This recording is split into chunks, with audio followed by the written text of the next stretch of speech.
S times news. Worli बीडीडीचा पुनर्विकास प्रकल्पातील रहिवाशांची महत्त्वपूर्ण बैठक संपन्न। वरळी बीडीडीचा पुनर्विकास प्रकल्पातील इमारत क्रमांक 1 मधील ABCDEFH विंग मधील सर्व सदनिकाधारक रविवार दिनांक 9 फेब्रुवारी रोजी संध्याकाळी 6:30 वाजता जांभुरी मैदान येथील ज्येष्ठ नागरिक कट्टा येथे एकत्र आले होते। बैठकीत पुनर्विकासासंबंधित महत्त्वाच्या प्रश्नावर सखोल चर्चा करण्यात आली। बैठकीतील प्रमुख मुद्दे: 1. 22 ते 28 नियोजित ट्रान्झिट स्कॅम रद्द करण्याबाबत रहिवाशांच्या मागण्यानुसार नियोजित ट्रान्झिट स्कॅम रद्द करण्यासाठी प्रयत्न करावेत अशी भूमिका यावेळी रहिवाशांकडून मांडण्यात आली। 2. पाणी पुरवठ्याची व्यवस्था पुनर्विकास प्रक्रियेदरम्यान आणि नंतरही नियमित व स्वच्छ पाणी पुरवठा मिळावा यावरही चांगली चर्चा झाली। 3. रस्ते व पार्किंग व्यवस्था नव्या इमारतींमध्ये रहिवाशांना पुरेशी पार्किंग सुविधा उपलब्ध करून देण्याबाबत रहिवाशांकडून मागणी करण्यात आली। 4. विजेचा पुरवठा नव्या इमारतींमध्ये अखंड व सुरळीत वीज पुरवठा राहावा यासाठी उपाययोजना करण्याची गरज अधोरेखित करण्यात आली। या तातडीच्या बैठकीत मोठ्या संख्येने रहिवाशांनी हजेरी लावून आपली एकजूट दाखवली। स्थानिक आमदार सचिन भाऊ अहिर आणि नगरसेवक आशिषजी चेंबूरकर यांनी देखील या बैठकीत उपस्थित राहून रहिवाशांचे म्हणणे ऐकून घेतले व म्हाडाच्या अधिकाऱ्यांना नियोजित लॉटरी रद्द करण्याबाबत सांगून प्रयत्न करू असे आश्वासन दिले। कारण का मग ते राहत आहेत तिकडे, त्याच्याविषयी काय आलेलं आहे आणि मला एक समजत नाही त्यांचा मूर्खपणा का त्यांना खाली केला दुसऱ्याला आता आणतात। म्हणजे त्यांनी काय लॉजिक काय समजलं नाही ना। पैसे तर त्यांना यांना द्या त्यांना द्या देत आहेत। सरकार गरीब आहे, त्यांच्याकडे पैसे द्यायला 25,000 रुपये द्यायला पैसे नाही म्हणून तर ते आता त्यांना इथे लागत आहेत। त्यांना नाही, कारण काय माहितीये त्यांना काय माहिती त्यावेळी ज्यावेळी पहिलं कसं आहे, आता जसं अगोदर यांनी सांगितलं ना, दुर्दैवाने काय आलेलं आहे म्हणजे एक तुम्हाला स्पष्ट सांगण्यासाठी म्हणजे आंबेडकरांना पण त्याच्यात जास्त माहिती आहे, ते लोकप्रतिनिधींना विश्वासातच घेत नाही। म्हणजे आम्हाला काहीच ती माहिती देत नाही। आता हे जे इश्यू आले ना, मग आम्ही गेलो तर मग ती माहिती देतात। म्हणजे तुम्ही म्हटल्याप्रमाणे त्या मताशी मी सहमत आहे का दर 4-6 महिने त्यांचे प्लॅन चेंज होतात, त्यांची थिंकिंग चेंज होते। कधी असं होतो, कधी तसं होतो, कधी आपल्याला असं झालं असायला। आता ज्यावेळी आम्हाला पहिल्यांदा ज्यावेळी त्यांनी काय सांगितलं तर म्हणजे माझा वैयक्तिक म्हणजे मत असं होतं, म्हणजे आता बाहेर गेलं तरी काय हरकत नाही, पहिली सुरुवात करायची ती मी त्यांना बोललो पोलीस कॅम्पचा निर्णय झाला, आपण त्यांना चांगल्या रीतीने निर्णय दिलेला आहे, तर तुम्ही ह्यांना पहिलं खाली करा आणि या वेकेट प्लॉटवरती तुम्ही काम चालू करा। म्हणजे ते पूर्ण मोठ्या प्रमाणावरती झालं असं म्हणजे इकडे। त्यावेळी त्यांनी काय सांगितलं का RGPG तुम्हाला, अरे बाबा मलाही समजते RGPG तुम्ही रिलोकेट करू शकता। तुला नाही ते प्लॅनला वेळ जाईल, मला HPCमध्ये गेल्यानंतर गव्हर्नमेंटचा प्रोजेक्ट आहे, वेळ लागणार नाही तर करता आला असता, पण त्यांनी त्यावेळी तो युक्तिवाद केला।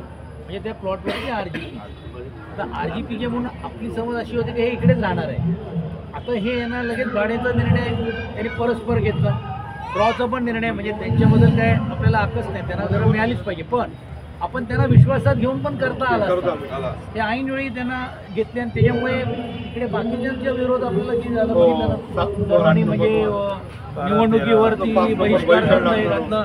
हे मी आशी आणि सुनीलजी आम्ही ठिकाणी जाऊन हातापाय पडून घेऊन त्यांना विनंती केली, अरे बाबा आम्ही दोषी नाही आहोत। तर ते बोलले नाही तुम्ही लोकप्रतिनिधी काय करता, आम्हाला माहीतच नाही, एक दिवस अगोदर ड्रॉ झालं तर तसं आता हे म्हणतात तुझ्या ड्रॉ, हेही आम्हाला माहिती आहे। म्हणजे ही वस्तुस्थिती आहे। तर मला असं वाटते आपण काय वेगळे नाही आहोत, आपण सर्वांनीच तसंच बघतो। एक बांदेडकरजी तुम्ही जे बोलला ना, ती जी मनामध्ये जी भीती आहे ना आपली, उद्या हे खालीच करणार नाही, परत हे ट्रान्झिट स्कॅमच चालू हे राहील की नाही। पहिली गोष्ट जसं यांनी सांगितलं का ते आपण त्यांना जाब विचारलं तर तुम्हाला खाली करायची आवश्यकता का वाटली, ती वाटली तर तुम्ही या लोकांना भाड्यावर कन्व्हिन्स करायला पाहिजे होतं आणि ते समजा भाड्यावर जात नसेल तर त्याला वेगळं पर्याय काहीतरी बघता आला असं, किंवा तुम्ही जी लोक आता इकडे राहायला येणार आहे तुमचे जे ट्रान्झिट स्कॅम खाली झाले ते त्यांना अफोर्ड करता आले, म्हणजे तो एक मार्ग निघता आला असता, म्हणजे असं नाही होतं। आणि म्हणून कसं आहे की तो एक प्रश्न आपल्याला त्यांना विचारला आहे।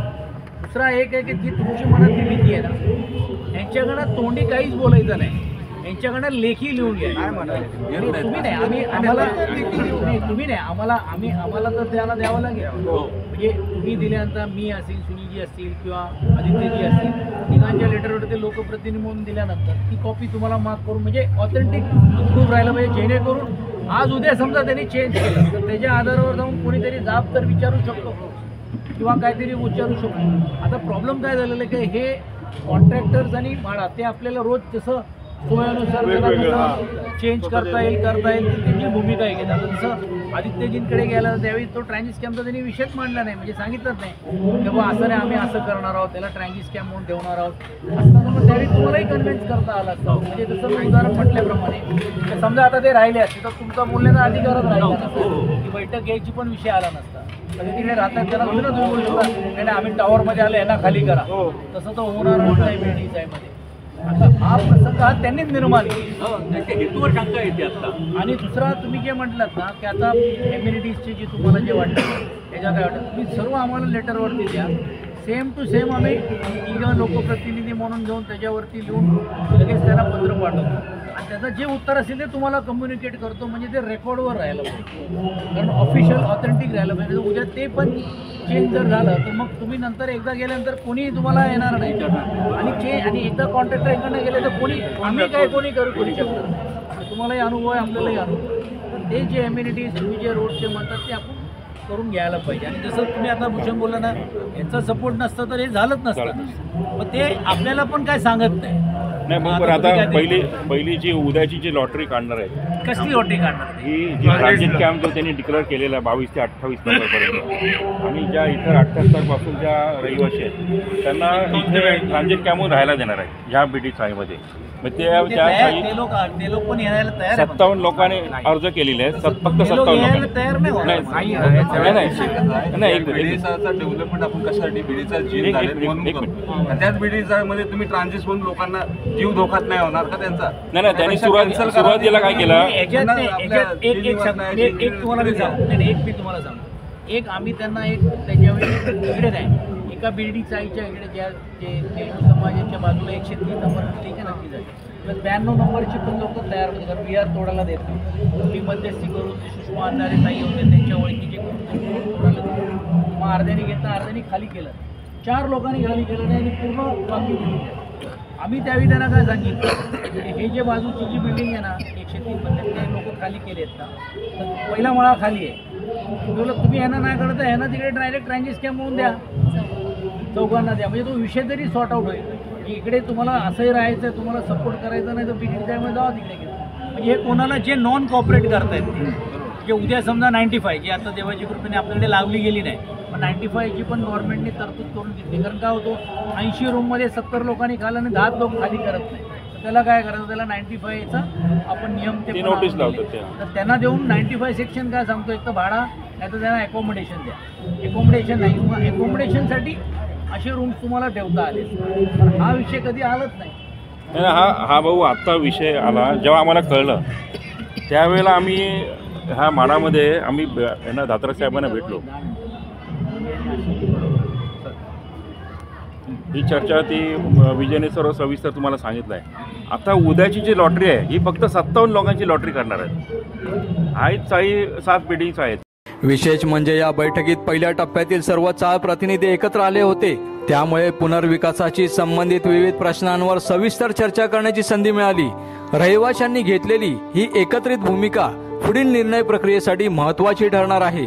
रहिवाशांचा पुढील मार्गदर्शक निर्धार या बैठकीच्या माध्यमातून रहिवाशांनी पुनर्विकास प्रक्रियेत सुव्यवस्थित, नियोजित, पारदर्शकता आणि रहिवाशांच्या मूलभूत गरजांची पूर्तता करण्यात यावी यासाठी आपली एकजूट दाखवली. आगामी काळात या संदर्भात अधिकृतरित्या पुढाकार घेऊन ठोस पावले उचलली जातील अशी रहिवाशांची अपेक्षा आहे. बातमीसाठी सुरेश खोपकर, रिपोर्टर, सतर्क पोलीस टाइम्स.